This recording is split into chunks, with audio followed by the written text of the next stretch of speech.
신약성경 137면입니다.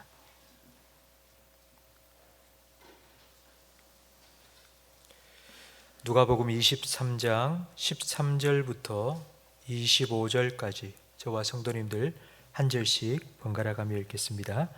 빌라도가 대제사장들과 관리들과 백성을 불러 모으고 이르되 너희가 이 사람이 백성을 미혹하는 자라 하여 내게 끌고 왔도다. 보라, 내가 너희 앞에서 신문하였으되 너희가 고발하는 일에 대하여 이 사람에게서 죄를 찾지 못하였고 헤롯이 또한 그렇게 하여 그를 우리에게 도로 보내었도다. 보라, 그가 행한 일에는 죽을 일이 없느니라. 그러므로 때려서 놓겠노라.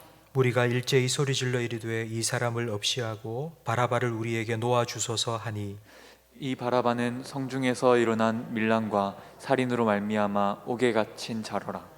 빌라도는 예수를 놓고자 하여 다시 그들에게 말하되 그들은 소리질러 이르되 그를 십자가에 못 박게 하소서, 십자가에 못 박게 하소서 하는지라. 빌라도가 세 번째 말하되 이 사람이 무슨 악한 일을 하였느냐?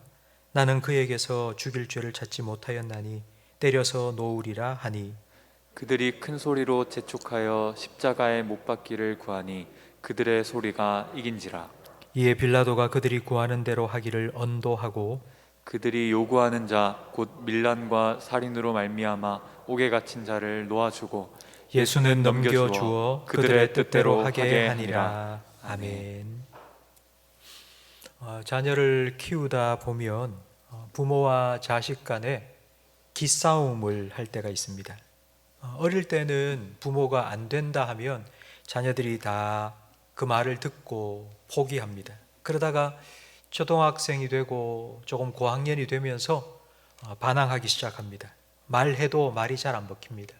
그러다가 전세가 역전되는 때가 있습니다. 아이들한테 편식하지 마 라고 말했는데 아이가 하는 말이 아빠도 안 먹는 거 있잖아요. 텔레비전 자꾸 보지 마. 그러면 엄마도 매일 보잖아요 라는 말을 들을 때입니다. 부모 자식 간의 기싸움과 같이 오늘 본문에는 빌라도와 유대인들 사이에 기싸움이 벌어집니다. 빌라도는 예수님이 죄가 없다는 사실을 확인했습니다. 그런데도 유대인들은 자꾸 예수님을 죽이라고 하니 유대인들의 만족을 위해서 예수를 때려서 석방시키겠다고 말했습니다. 그러자 백성들은 일제히 소리를 질렀습니다.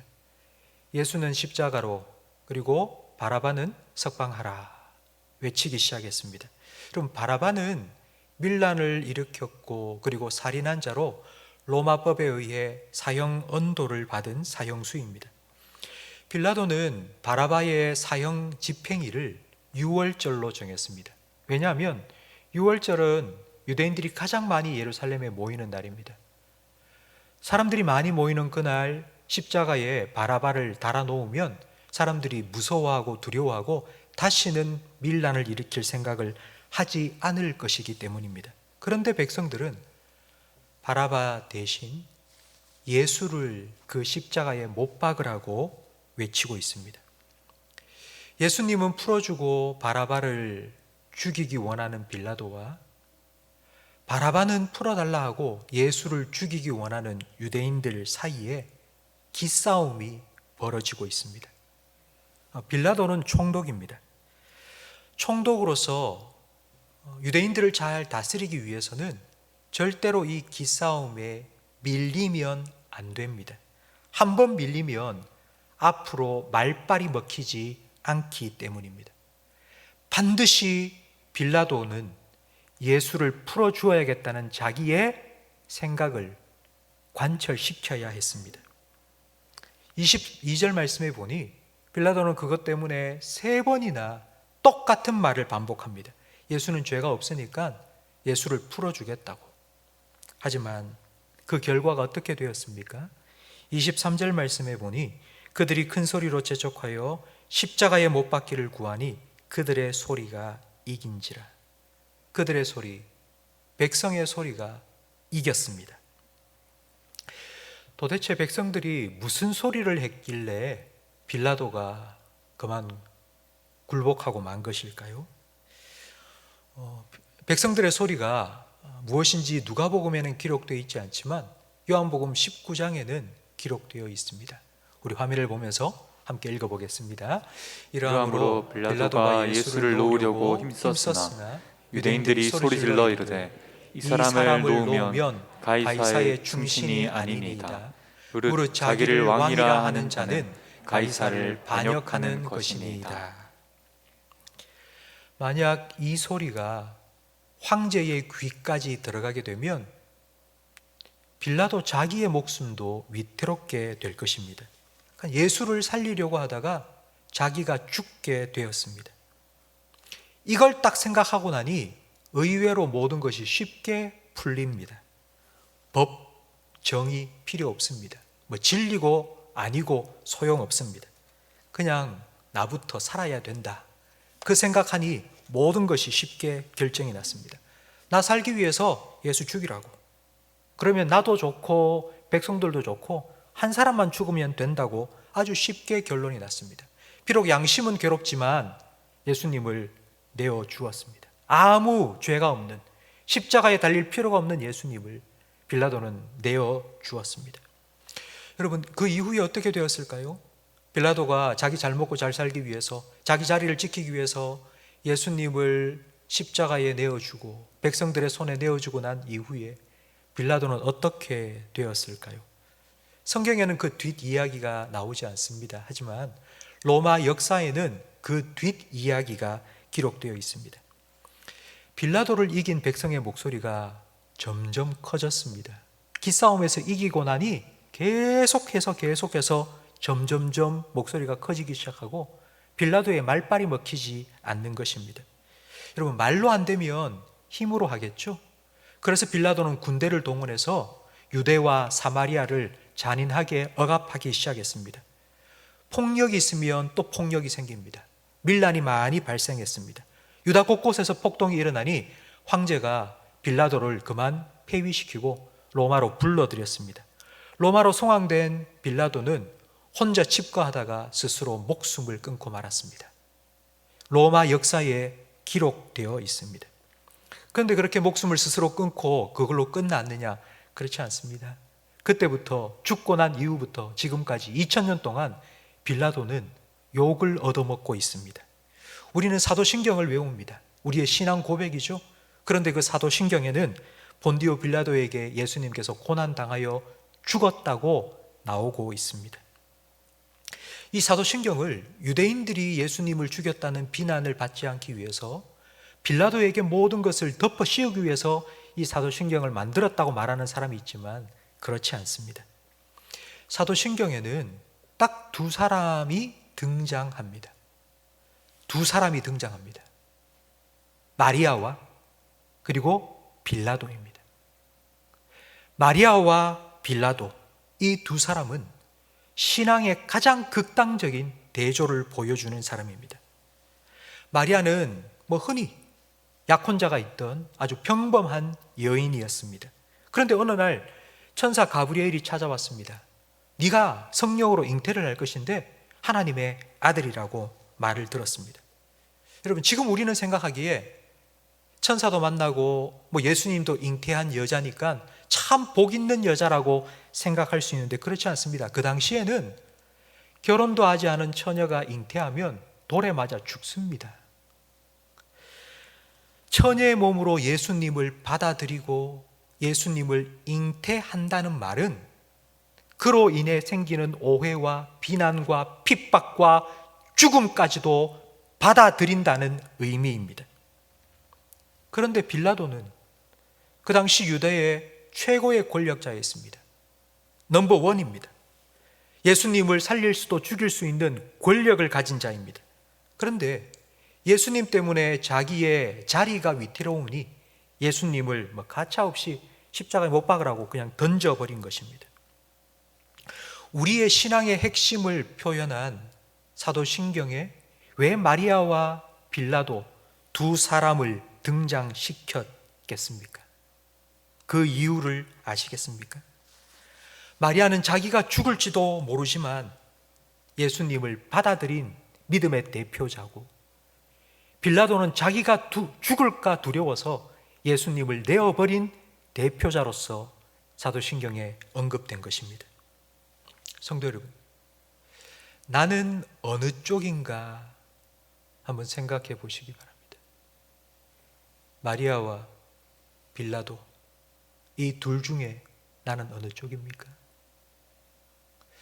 우리는 예수 믿기 때문에 나는 예수 믿기 때문에 당연히 마리아지 라고 생각하고 싶습니다. 그러나 세상 속에서 우리가 그리스도인으로 살아간다는 것은요, 마리아와 빌라도 사이를 왔다 갔다 하고 있는 것입니다. 살아가면서 빌라도와 같은 결정을 내릴 때가 우리에게 많이 있지 않습니까? 나의 이익 때문에 믿음, 예수 잠시 뒷전으로 밀어놓을 때가 있지 않습니까? 돈 때문에, 사람들의 인기 때문에, 평판 때문에, 친구를 잃지 않기 위해서, 그래서 예수님의 말씀 막아버리고 사람들의 소리, 세상의 소리에 더 귀를 기울이고 살고 있지는 않습니까? 우리가 앞으로 신앙생활을 해나가면서 앞으로도 이와 같은 선택의 순간들을 우리는 만나게 될 겁니다. 주님의 말씀에 귀를 기울일 것인지 아니면 세상의 소리에 귀를 기울일 것인지, 둘 중에 한쪽을 선택해야 될 순간이 앞으로도 우리 신앙생활 속에서는 참 많이 있을 것입니다. 여러분, 그 선택의 순간은 바로 이와 같은 것입니다. 내가 마리아가 될 것인지 아니면 빌라도가 될 것인지를 선택하는 순간입니다. 빌라도가 될 것인지 마리아가 될 것인지 선택한다는 것은 사람을 기쁘게 하는 자가 될 것인지 하나님을 기쁘시게 하는 자가 될 것인지 선택하는 것입니다. 그걸 다르게 표현하면 사람의 종이 되어 살아가든지 아니면 하나님의 종이 되어 살아가든지 그 두 가지 중에 하나를 선택하는 것입니다. 갈라디아서 1장 10절 말씀에 이제 내가 사람들에게 좋게 하랴 하나님께 좋게 하랴 사람들에게 기쁨을 구하랴 내가 지금까지 사람들의 기쁨을 구하였다면 그리스도의 종이 아니니라 라고 말씀하고 있습니다. 우리가 무엇을 선택했다면 그 선택에는 반드시 책임이 뒤따라옵니다. 여러분, 빌라도처럼 주님을 버리기로 선택했다면 그 선택 이후에 모든 것을 다 자기 스스로 책임져야 합니다. 그러나 주님을 받아들이기로 선택했다면 우리의 주님 대신 예수님께서 우리의 삶을 책임져 주실 것입니다. 빌라도처럼 주님 버리지 말고 마리아처럼 주님을 선택하시기 바랍니다. 나의 작은 이익, 눈앞의 이익을 얻기 위해서 주님을 버리지 말고 더 큰 것, 더 좋은 것 준비해 놓으신 주님께 우리의 삶을 맡겨드리시기 바랍니다. 사람의 기쁨이 아니라 주님의 기쁨이 되기를 여러분께서 원하시기를 바랍니다. 이를 위해서 사람의 소리가 아니라 주님의 소리에, 주님의 음성에, 주님의 말씀에 더욱 귀 기울일 수 있는 우리 모두가 되기를 주님의 이름으로 축원합니다. 오늘 말씀을 생각하시면서 주님 말씀하시면 내가 나아가리다 함께 찬양하겠습니다.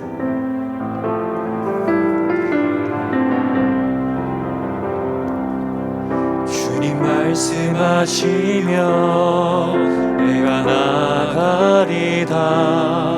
주님 뜻이 아니면 내가 멈춰서리다. 나의 가고 서는 것 주님 뜻에 있으니 오 주님 나를 이끄소서. 주님 말씀하시면 내가 나아가리다. 주님 뜻이 아니면 내가 멈춰서리다. 나의 가고 서는 것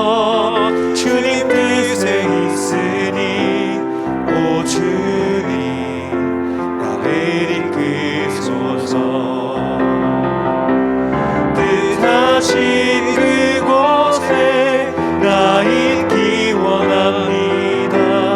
이끄시는 대로 순종하며 살리니 연약한 내 영혼 통하여 일하소서. 주님 나라와 그 뜻을 위하여 뜻하신 그곳에 나 있기 원합니다.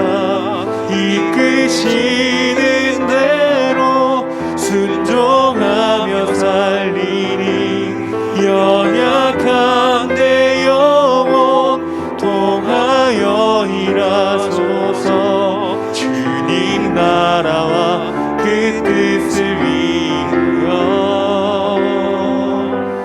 오 주님 나를 이끄소서. 기도하겠습니다. 우리의 목자 되신 예수님,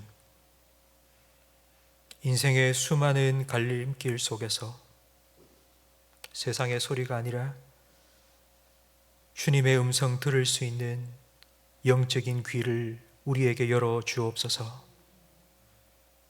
사람들의 인정받기보다 주님께 칭찬받기를 더 바라고, 썩어 없어질 세상 영광보다 영원한 천국 상급을 소망하며 주님 말씀에 순종하며 한 걸음 한 걸음 주님께로 더 가까이 나아가게 하옵소서. 예수님을 온전히 받아들인 마리아처럼 예수님을 나의 주로 모시고 주의 말씀에 순종할 때에 주의 뜻이 하늘에서 온전히 이루어진 것과 같이 우리가 살아가는 우리의 가정 속에, 그리고 우리가 신앙생활하는 우리 교회 속에, 그리고 우리가 살아가는 이 땅에서 우리를 통하여 주의 뜻이 온전히 이루어지게 해 주옵소서. 예수님 이름으로 기도합니다. 아멘.